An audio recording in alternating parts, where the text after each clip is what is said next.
얼마 전에 개봉된 영화가 하나 있죠. 교섭.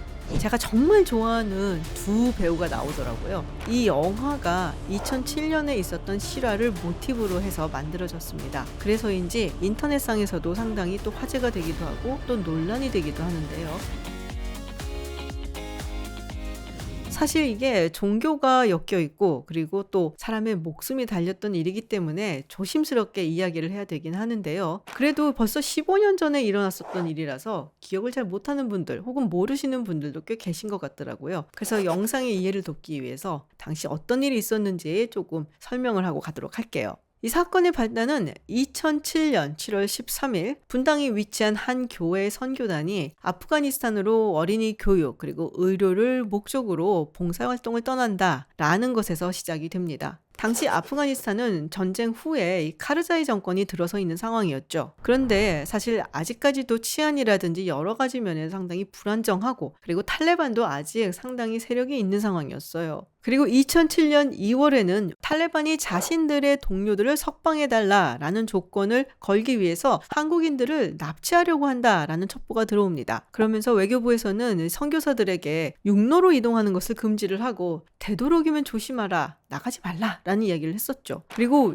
여행 제한 지역으로 아프가니스탄을 묶어놓습니다. 즉 웬만하면 가지 마라, 자제하는 권고를 하는 것인데요. 그래서 공항의 이 출국장에도 그 안내문이 써있기도 했습니다. 그럼에도 불구하고 이들이 아프가니스탄으로 떠난 거였었기 때문에 상당한 비판을 받기도 했죠. 그리고 7월 19일 카불에서 칸다하르로 이동을 했었는데요. 그 와중에 카라바그라는 지역에서 탈레반에게 피랍됩니다. 그리고 다음 날인 7월 20일 탈레반은 자신들이 한국인을 납치를 했다라고 영상으로 공개를 하면서 한국군이 아프가니스탄에서 즉각 철수할 것 그리고 현재 아프가니스탄 정부가 억류하고 있는 탈레반 포로들을 전원 석방할 것을 요구를 하게 됩니다. 대체로 인질 협상을 하는 테러리스트 집단은 몇 가지 요구사항이 있는데요. 예를 들면은 포로를 석방을 하라는 것이라든지 무기를 내놓으라는 것 그리고 혹은 철군을 요구하기도 하죠. 그리고 몸값을 내놓으라는 요구를 하기도 합니다. 사실 아프가니스탄 정부가 억류하고 있는 탈레반 포로들 혹은 죄수들을 풀어주라는 요구는 아프가니스탄 정부에서 받아들이기 어려운 요구이기도 하죠. 그냥 현실적으로 봤을 때 그렇게 풀려난 탈레반 죄수들은 또다시 테러를 저지를 것이 뻔하고요. 그리고 그 위험은 오롯이 아프가니스탄 국민들이 짊어져야 되는 것이죠. 여러 가지 협상이 오가는 가운데 잘 풀리지 않고 난항이 거듭되고 그리고 결국 23명 중에 2명의 인질이 살해당하게 됩니다. 8월 7일부터 우리나라 정부는 아프가니스탄으로 출국 금지를 내렸고요. 그리고 8월 10일부터 탈레반과 직접 협상을 시작합니다. 사실 그 전까지는 아프가니스탄 정부를 통해서 간접 협상을 진행해 왔었거든요. 그런데 인질 2명이 살해가 되니까 이제는 정부가 직접 나서게 된 것이죠. 밀고 당기는 협상 그리고 공방 끝에 결국 인질 전원이 석방이 됩니다. 많은 외신, 특히 로이터 통신이라든지 알자지라에서는 대한민국 정부가 탈레반에게 상당한 금액의 몸값을 줬다라고 보도를 합니다. 물론 우리나라 정부에서는 그 사실을 부인했고요. 하지만 기본적으로 그 많은 인질들을 모두 다 석방을 해줬다면 분명히 뭔가의 딜이 있었을 것이고 그럼 몸값을 지불하지 않았을까라는 합리적인 추측을 해볼 수가 있죠. 한 달이 넘는 43일 동안 협상이 지속된 동안 정말 많은 국민들의 관심도 높았고 또 논란도 컸고 그리고 비판도 거셌습니다. 그리고 국제사회에서도 그다지 곱지 않은 시선으로 바라봤었는데요. 영화에서 보면 황정민 배우가 이런 말을 해요. 외교에서는 넘지 말아야 할 마지노선이 있다. 원칙적으로 주권국가의 정부들은 테러리스트들과 몸값을 내어주고 인질을 석방하는 이후에 직접 협상은 하지 않습니다. No negotiation, no concession 룰이라고도 이야기를 하는데요. 협상도 하지 않고 굴복도 하지 않는다라는 의미를 가진 것이라 할 수 있겠죠. 따라서 당시 한국 정부가 탈레반과 직접 협상을 했던 것은 좀 안 좋은 선례를 남길 수도 있다라는 우려를 자아내기도 했습니다. 물론 중재는 가즈니주의 이슬람 적십자가 맡아서 하긴 했지만요. 어쨌든 이 탈레반이라는 테러 단체와 대한민국의 정부가 직접 테이블에 앉아서 협상을 했다는 것, 그 자체가 국제사회의 어떤 원칙을 어긴 것으로 여겨지게 된 것이죠. 그럼 자국의 국민이 인질로 잡혔는데 협상도 안 하고 가만히 있으란 얘기인가? 궁금해하실 분들이 많을 것 같은데요. 여러 가지 이유가 있습니다. 합법적인 주권 국가의 정부가 테러리스트에게 약한 모습을 보이는 것이 굉장히 부정적인 영향을 준다는 것입니다. 한 테이블에 앉아서 협상을 한다는 것 자체가 그 상대에게 정당성을 주는 것일 수도 있고요. 그리고 더 나아가서는 그 단체가 벌인 테러, 폭력에 정당성을 주는 것이다 라고 조금 넓혀서 해석을 하는 경우도 있죠. 그리고 이 테러 집단의 요구사항을 들어주고 협상을 마무리 짓게 된다면 이후에도 그 나라의 국민들은 테러 집단들의 표적이 될 가능성이 높아진다라는 이야기도 있습니다. 그리고 이 테러리스트들에게 폭력에 대한 대가로 몸값을 주게 된다면 결국엔 이 돈이 이 테러 집단의 자금으로 쓰이게 되는 부작용도 만만치 않습니다. 실제로 2008년부터 2015년 사이에 알카에다가 납치한 서양인들의 몸값으로 지불한 돈이 무려 1억 2천만 달러가 넘는다고 하죠. 미국의 데이비 코엔 전 재무부 차관은 이런 인질들의 몸값이 사실상 테러 집단의 중요한 자금의 원천이 된다고도 이야기를 했습니다. 정말 잔혹하기로 아주 악명이 높았던 테러단체 IS.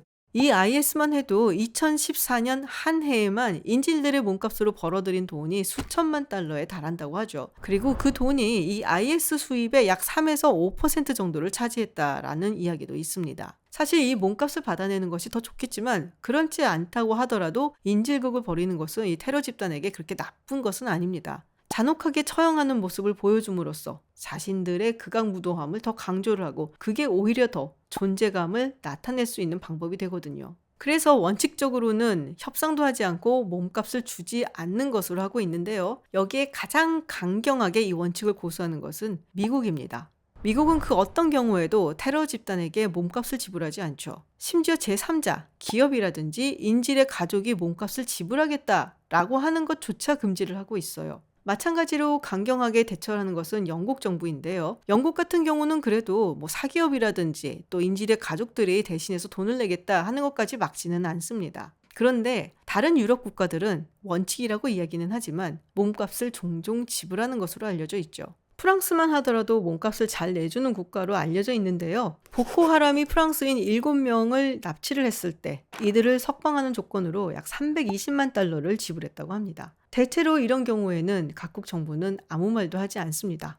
예전에 이스라엘의 골다 메이어 같은 경우는 1972년 뮌헨 올림픽에서 있었던 검은 9월달 사건에서 인질들의 몸값을 지불하고 테러리스트들과 협상하는 것을 강하게 거부했었습니다. 그 당시에 있었던 굉장히 유명한 말이 있는데요. 만일 우리가 여기서 굴복한다면 전 세계 그 어떤 이스라엘인도 안전하게 느끼지 못할 것이다. 이것은 정말 최악의 종류의 협박이다. 그 결과 뮌헨에서 모든 인질들은 살해당했습니다. 그리고 이후에 모사드는 이 인질 살해범들을 쫓아가서 사살하기도 했죠. 현재 이스라엘은 협상이라든지 또 몸값이라든지 이런 부분에서 조금 더 열려있는 모습이긴 합니다. 이후에 정책을 좀 바꾸기는 했어요. 그렇다고 자국민을 죽게 놔둘 수는 없는 건 아닌가? 라는 생각을 할 수밖에 없죠. 실제로 이 몸값을 주지 않아서 살해를 당하는 경우가 꽤 있기는 합니다. 그리고 안전하게 이 인질들이 석방될 확률은 훨씬 더 낮아지기는 하죠. 2010년 초반 이 IS는 정말 무차별적으로 많은 미국인들 그리고 유럽인들을 납치했던 것으로 유명한데요. 당시 글로벌 포스트의 기자였던 제임스 폴리 미국 기자도 2012년 시리아에서 이들에게 납치가 됩니다. 당시 시리아에서 같이 붙잡혔었던 유럽 출신 기자들도 꽤 있었는데요. 사실 대부분의 유럽인들은 이 유럽 정부에서 몸값을 줬기 때문에 풀려나게 됩니다. 하지만 미국 정부만은 완강하게 몸값을 주는 것을 거부했죠. 그래서 결국 2014년 이 제임스 폴리 기자는 무참하게 살해됩니다. 이로 인해서 과연 몸값을 주지 않는 정책을 고수하는 것이 옳은 것이냐라는 것이 논란이 되기도 했습니다. 물론 미국 정부가 가만히 손 놓고 있었던 것은 아니에요. 여러 가지 정말 다각도로 협상을 시도를 하기도 했고요. 그리고 막판에는 델타 포스가 이 제임스 폴리를 구출하기 위해서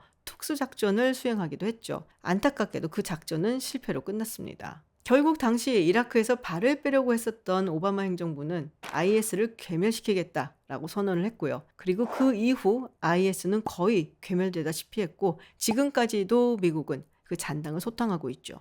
인질 관련 협상에서 몸값을 지불하지 않는 것으로 정말 완강하게 정책을 고수하고 있는 미국이지만 그렇다고 해서 협상 자체를 아예 안 하는 것은 아닙니다. 다양한 방법을 통해서 인질을 돌아오게 하기 위해서 여러 가지 노력을 하는데요. 실제로 1979년 주 테헤란 미국 대사관에서 인질로 잡혔었던 미국인들 또 외교관들을 구해내기 위해서 카터 행정부가 상당히 오랫동안 협상을 하기도 했죠. 레이건 대통령 시절에도 이런 일은 굉장히 많았죠. 특히 레바논을 거점으로 하는 이 헤즈볼라가 많은 서구인들을 납치를 하는 일들이 종종 있었어요. 그리고 이 헤즈볼라 뒤에는 이란이 있다라고 믿고 있었죠. 예를 들어 헤즈볼라가 1985년 TWA 비행기를 하이제킹을 하는 일이 있었는데요. 이때 베이루트의 공항에 불시착을 합니다. 이 비행기에는 승무원을 포함해 모두 153명이 탑승해 있었고 헤즈볼라 측에서는 이 153명을 풀어주는 조건으로 이스라엘에 구금되어 있었던 시아파 죄수 766명을 풀어달라고 요구를 합니다. 레이건 대통령은 절대로 테러 집단과의 협상이나 몸값은 없다 단언을 합니다. 그거는 공식적인 발언이었고요. 미국 관료들은 바로 그 다음날부터 이스라엘 정부와 협상을 하죠. 결국 2주 후에 승객과 승무원들은 모두 풀려나게 되고요. 그리고 그 다음날 이스라엘에서는 구금되어 있었던 시아파 죄수 300명이 풀려나게 됩니다. 이스라엘 정부 측에서는 원래 풀어주기로 계획했었던 사람들이다 라고 이야기는 했지만 그 누가 봐도 이거는 딜이 오간 것이다 라는 것을 짐작할 수가 있었죠. 나중에 레이건 정부에서 정말 큰 스캔들로 유명한 사건이 하나 있었죠. 바로 이란 콘트라 사건입니다. 당시 레이건 정부가 이란에게 무기를 판매하고 그리고 그때 받은 돈으로 니카라과 산디니스타 정권에 반대하는 콘트라 반군에게 지원을 해줬다라는 사건인데요. 아니 그럼 왜 이란한테 무기를 팔았을까?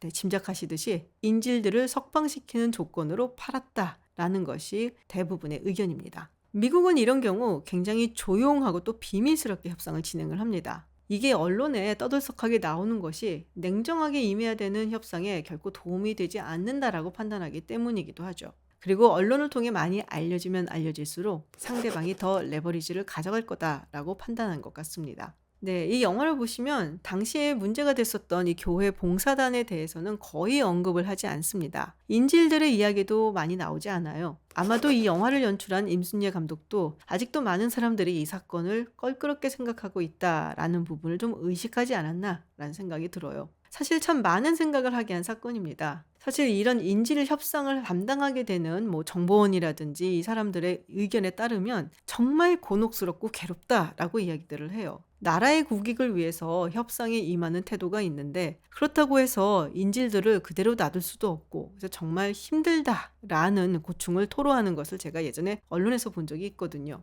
국가는 국민의 안전을 보호하고 또 생명을 지켜줘야 되는 책임이 있죠. 그렇다면 국민은 또 어떤 책임이 있을까요?